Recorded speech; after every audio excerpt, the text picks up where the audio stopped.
One Piece chapter number 1133 has been translated. Let's start the chapter. Chapter number 1133 is going to be named Praise Me, which means give me praise. Because of what Robin saw, she was alive.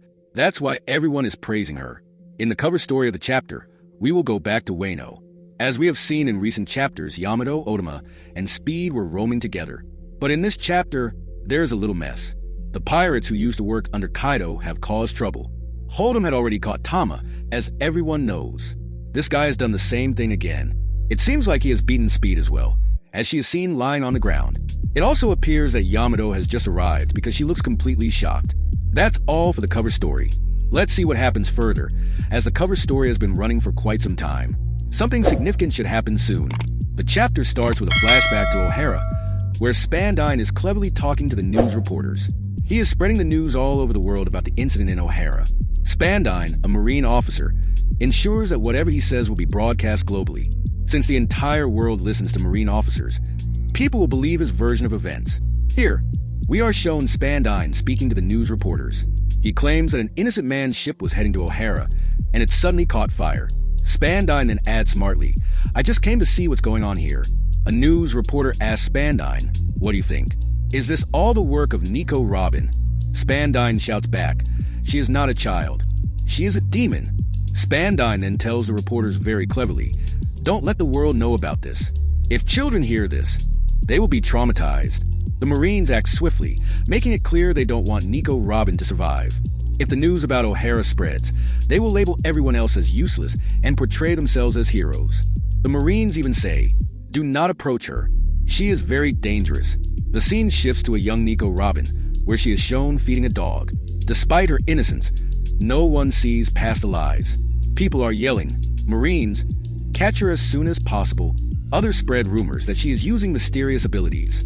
Even a bounty has been placed on her at such a young age. Once, Robin overheard people talking and thought to herself that she should jump and end her life. However, she recalls the voices of her mother and Saul, who told her to live. Yet, Robin is terrified of everyone's eyes. She feels like people are constantly cursing her. Robin runs away because she is scared. Everyone continues to say, "She has strange abilities. If you go near her, she might kill you in your sleep." These comments leave Robin to wonder how much pain she must endure at such a small age. The scene transitions back to the present, where the crew arrives at Elbaf. The Great Eric's ship reaches the upper village of Elbaf, also known as the Sun World. The village features a port built on a massive tree, which amazes everyone. Dory and Broggy explain, this is the port of the West Village, connected to the ocean cloud. Many people have been waiting for Dory and Broggy, who were delayed. Brooke is also shown, complaining that something is not working properly. All the Straw Hats are excited. We see the rest of the Straw Hats traveling on a flying ship, with Luffy looking ecstatic. Robin is taking care of Bonnie, who appears happy as well. Hadrudden comments to Luffy, "You've brought your friends along." The flying ship, on which Luffy and Judd were traveling, is revealed to be powered by technology. Lilith explains, "The climate here supports everything, whether it is an island cloud or an ocean cloud." Here, there is a conversation between Nami and Robin, where Nami says that she thought Robin would get her hair cut and adds that she looks good. Meanwhile, Luffy talks to Hadrudden and says, "It's been a long time." Hadrudden replies, "I found out that you've become an emperor, so this should happen to our boss." He also adds, "I will meet you later. We are 4 people anyway, 5, because Road is also a member of them." Luffy responds, "It was nice to meet you, but I told you that I don't want subordinates." Hadrudden then tells Luffy, "There was news in Elbaf when Big Mom was killed. Everyone here is excited, as there is very little news here." Luffy says, "Tell me these stories later. Now, give me some food." The giants respond, "We've made a whole mountain of food. Come and eat." Here, we learn that Jad and Big Mom were friends, but Big Mom did something to Elbaf after which even Jad couldn't forgive her. Robin then says, "You all eat and drink. I am going to meet Soul." Luffy says, "Chopper, I also want to see." Nami adds, "I'm very excited," and Zoro agrees as well. Jad takes him to the flying ship and says, "I will take you to Soul's library, which is inside a school." It is revealed that giants also study there. Robin thanks Jad for taking them. Luffy, as captain, says to Robin, "How can you go alone? We will go with you. We also met someone who has taken care of our crew." Robin asks, "Do you remember anything?" Dory tells Luffy, Go there and meet Soul, but bring him back because he is in charge of the food. Usopp asks, do giants study very hard? Jad answers, Soul Sensei mainly teaches history and shares a lot about books. According to me, Ohara's books must have been shared with many people before. They soon reach a beautiful library surrounded by waterfalls. Named the Owl Library, Jad explains, the spring you see looks like a beach. The unique trees are a result of the weather. They didn't do anything, it's all weather. Luffy runs ahead saying, I will take Soul and go straight to the place. Nami stops him saying, this is the reunion of Soul and Robin. Where are you going?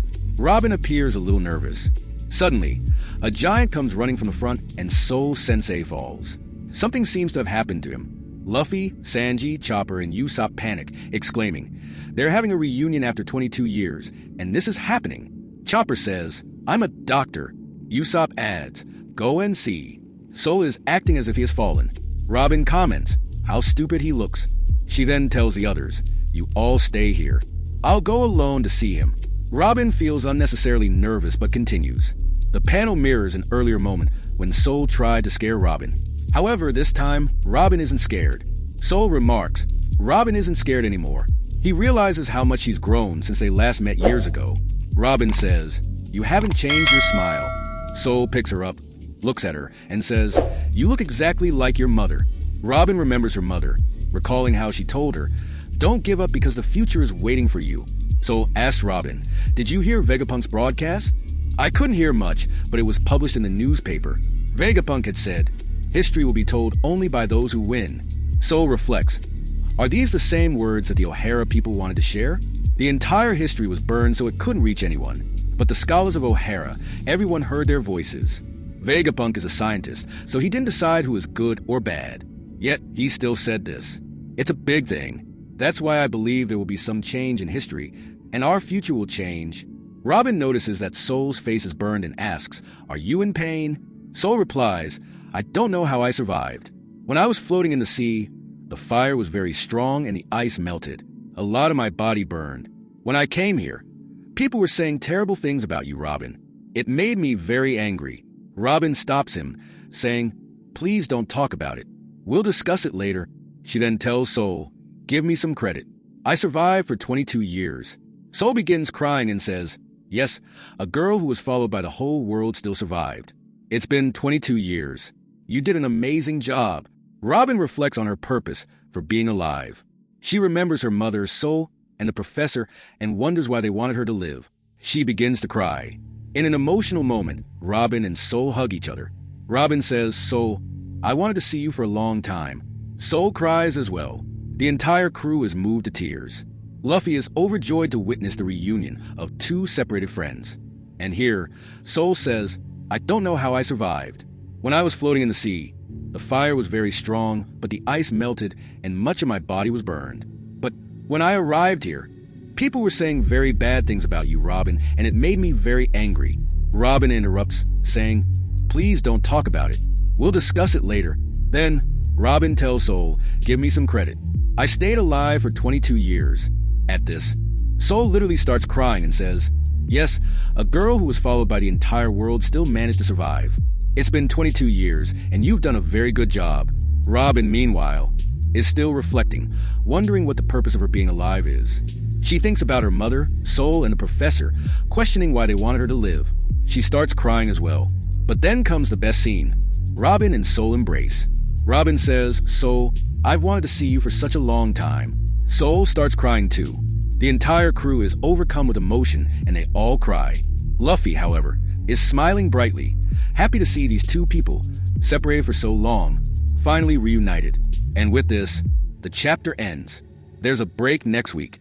I hope you liked this video. If you enjoyed it, please like and subscribe. See you in the next video. Bye-bye.